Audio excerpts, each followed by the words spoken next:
Welcome to the Real News Network. I'm Dharna Noor, joining you here from Baltimore. Special Economic Zones, or SEZs, are areas in which the law of business differ from the states in which they're located. For the past 5 decades, over 3,000 SEZs have been created. Of late, they've been featured in economic development plans from nations from South Africa to Papua New Guinea, and they can be found in over half of all the world's countries. They employ over 65 million people. Proponents of instating these SEZs tout them as drivers of boosted economic development through increased foreign capital and the creation of jobs, but what kind of jobs exactly? What are the labor conditions? Well, here to take this up with us is Matt Kennard. Matt's a deputy director at the Center for Investigative Journalism and the author of 2 books, The Racket and Irregular Army. With Claire Provo, he co-authored the investigative report for Indies Times in the new edition. It's called Inside the Corporate Utopias, Where Capitalism Rules and Labor Laws Don't Apply. Thanks for joining me today, Matt. My pleasure. Thanks for having me. So you and Claire actually got the rare opportunity to report on the conditions inside of these special economic zones. The ones that you visited were in Shenzhen, China, and where you were, where it was in Cambodia. And in both, you reported that you found rampant labor abuses, union busting. Talk about these conditions, about what you saw, what Claire saw, what workers told you about their experience. What was pay like? What are the conditions generally? Well, in Cambodia, I went to 2 of the main, I went to 3 special economic zones, but 2 of the biggest in the country. And what I saw there was just labor have completely no power within special economic zones. I mean, they have very little power in countries like Cambodia and China anyway, but in special economic zones, they have even less than they do outside. And I think this is by design. That is what I saw in Cambodia, that special economic zones, particularly in Cambodia, but generally worldwide, are created to be an environment where corporations can run rampant. That is actually how they are set up. Whether that be because they get better tax rates, they don't have to pay duties. There's various different legal mechanisms, but a big part of it is that you can wall workers off from the outside society, make it very hard for independent unions to get in, make it very hard for them to organize on the inside. And what the workers I was talking to in Cambodia said was, if we try to organize independently, we'll be fired, we'll be disciplined, basically the risk of their job is too great. And what that means is that the special economic zones that I went to, no independent unions exist. Now, how they get around that in terms of the legal structure in Cambodia is quite interesting, because there are unions inside, but they're what are called in Cambodia yellow unions, which are unions which are controlled by the government and the employers. So you have this, in a legal sense, they're not breaking the law because there are unions, but the unions don't do anything for the workers. And the workers are aware of this, obviously, because when they actually have grievances, they can't take it to the union or the shop steward that exists. What that means is that you have this real bubbling of dissent and anger from workers within these zones, but no actually legitimate place for it to go. So what that means is that often strikes are spontaneous, they're unorganized, and they often turn violent because of that, because there's no legitimate course that workers can go through. So essentially, the conditions are awful in terms of wages. The minimum wage in Cambodia is $140 a month. That works out for the workers in the special economic zones and also outside at about 81 cents an hour.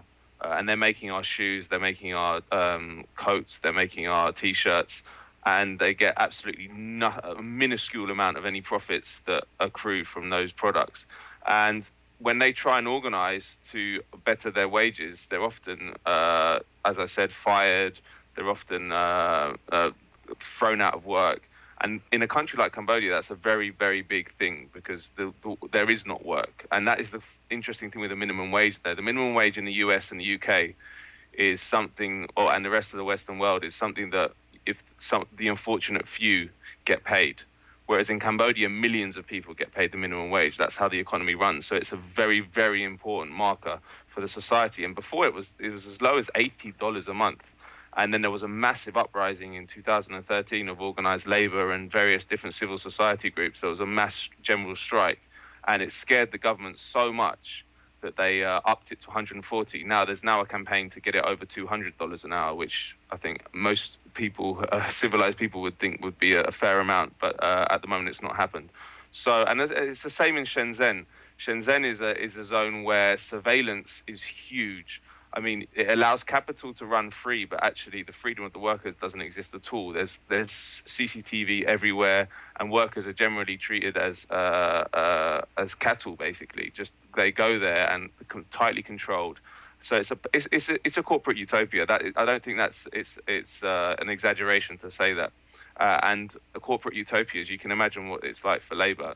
Corporations see labor as a problem, really, in terms of it's going on strike, but also in terms of their profit margins. So can you talk a little bit about how this is all possible? Are SEZs actually exempt from the labor laws of China and Cambodia, respectively? It's a good question, and actually SEZs have developed because they've really taken off in the last 30 years, especially in Asia. And Shenzhen was one of the first ones in Asia. It was in 1980, and in Shenzhen there was a different tax regime and a different corporation tax regime, a different export duty regime, because it was a communist state. And obviously changing the national policy would have been so difficult. And I don't know if it would have even been possible, that they thought, well, what we'll do is we'll carve out a little zone where we can have hyper-capitalism on a small scale. What is now a big scale in Shenzhen, but was then a small scale, and we can maintain the communist dictatorship. So we all retain our positions. And as it's developed, what's happened is, it's quite interesting, is that the special economic zone model, which started in the 80s, at a time when it was at the start of the neoliberal period. So at that point, there were tariffs, there was trade wasn't completely liberalized in a way it is now.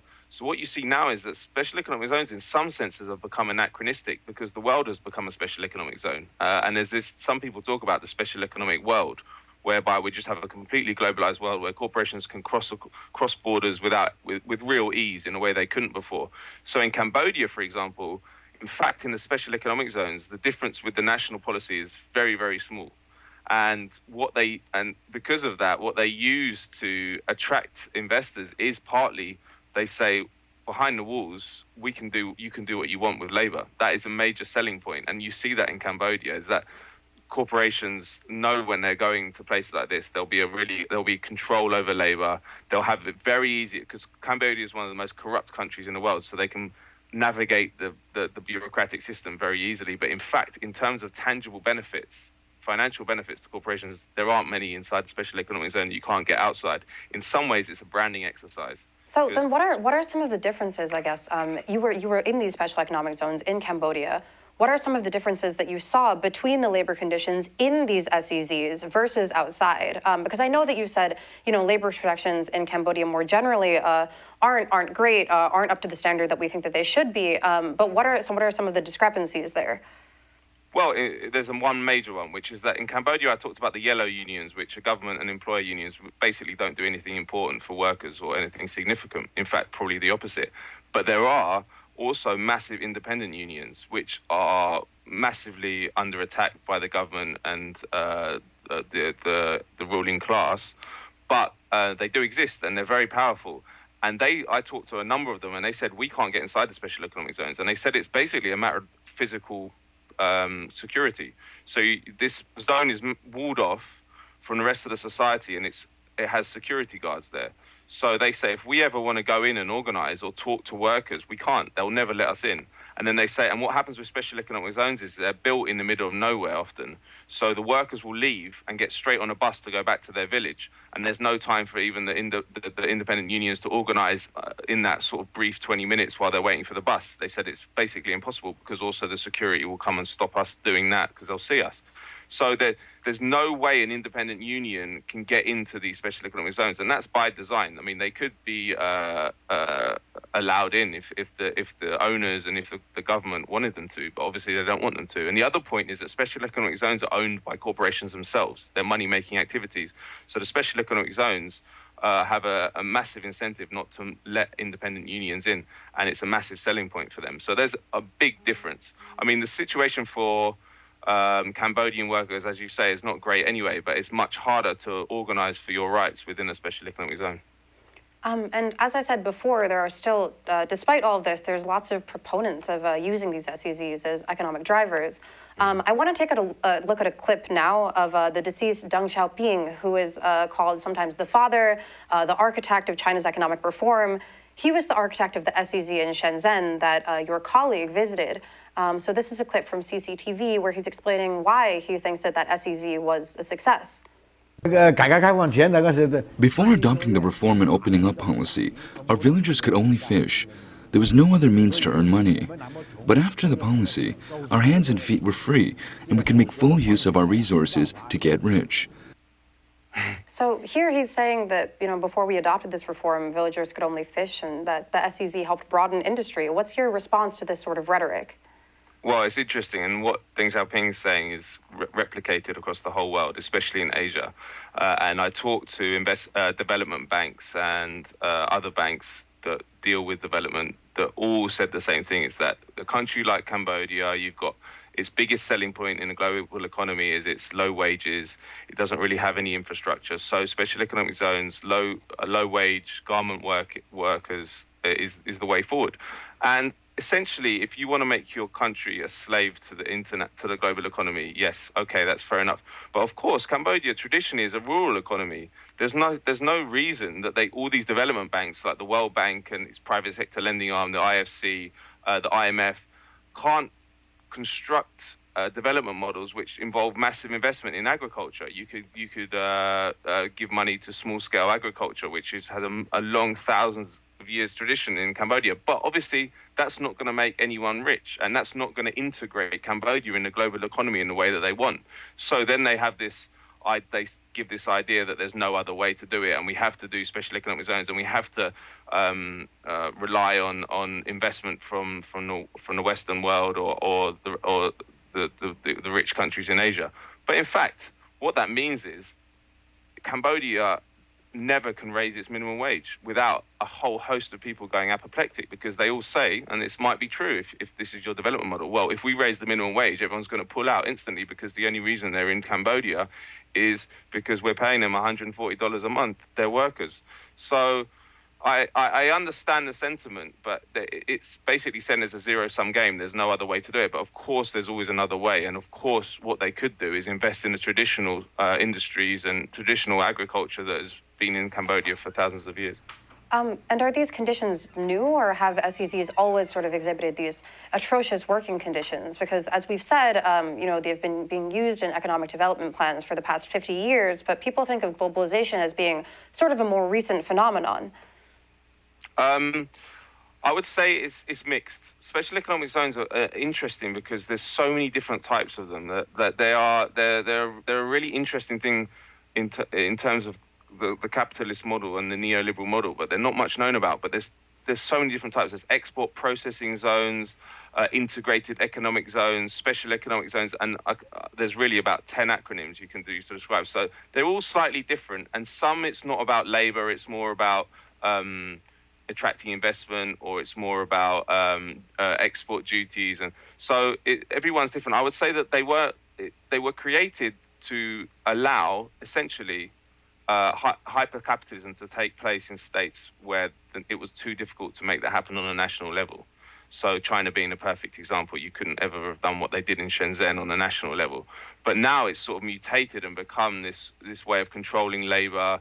It's become this way of branding yourself. I mean, in Cambodia, as I said, there were no tangible benefits. But it was a good branding exercise. When an investor goes to Cambodia, they say, oh, yes, we're building 10 new special economic zones. And then the sort of investor gets excited and asks, well, what do I get for that? They say, oh, well, not really much in terms of actual tangible financial benefits.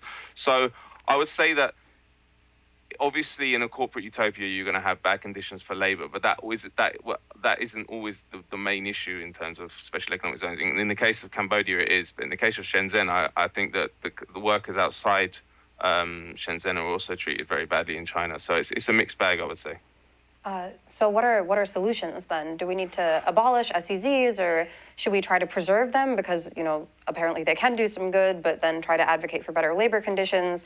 Do we try to push for the World Bank to treat them differently, or for states themselves to treat them differently? What should we be pushing for?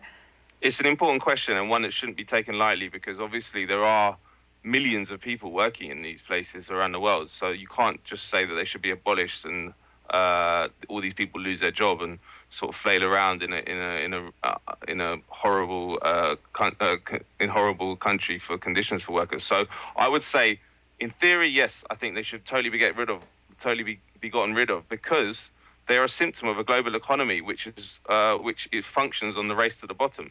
So we have basically a system whereby you will be most successful in attracting investment if you're the most uncivilized country possible in terms of workers' rights, environmental regulations, taxation, everything that we think is good about and civilized about societies. You have to do away with to attract investment, and that's what the whole neoliberal model rests on. And special economic zones are the emblem of the neoliberal model, because they bill themselves as corporate utopias, as a place where they say to investors, you don't have to abide by all the horrible regulations of national policy, the democratically created, hopefully, regulations of national policy. You can just bypass all that.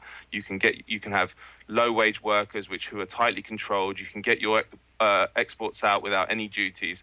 So I'd say that it would be very, very pessimistic if I said that this model had any future, because this model is founded on a very, very unjust idea that we just have to create a wasteland globally, which is good for corporations, and I just don't think that's the way forward. And also, there's always another way. The way the World Bank and others will say is, oh, well, you don't care about these workers, you don't care if the investment goes. But of course, the World Bank has billions of dollars that it deals with. It can invest in whatever industry it wants. It can invest in anything that it wants in terms of sustainability, in terms of agriculture. They just don't do it, because the point is the World Bank is set up to represent the 1%. And to create a global economy which runs in the interests of corporations. So of course they're not going to come up with ideas that are going to benefit the people of Cambodia on a long term. They're going to come up with ideas which give jobs in the short term, but obviously make some people very, very rich. If you'd like to read more about this, you can check out the report that Matt co-authored with Claire Provost. Again, it's in the latest issue of In These Times. It's called Inside the Corporate Utopias Where Capitalism Rules and Labor Laws Don't Apply. Thanks so much for joining us today, Matt, and talking about this really important report with us. Thank you for having me. And thank you for joining us on the Real News Network.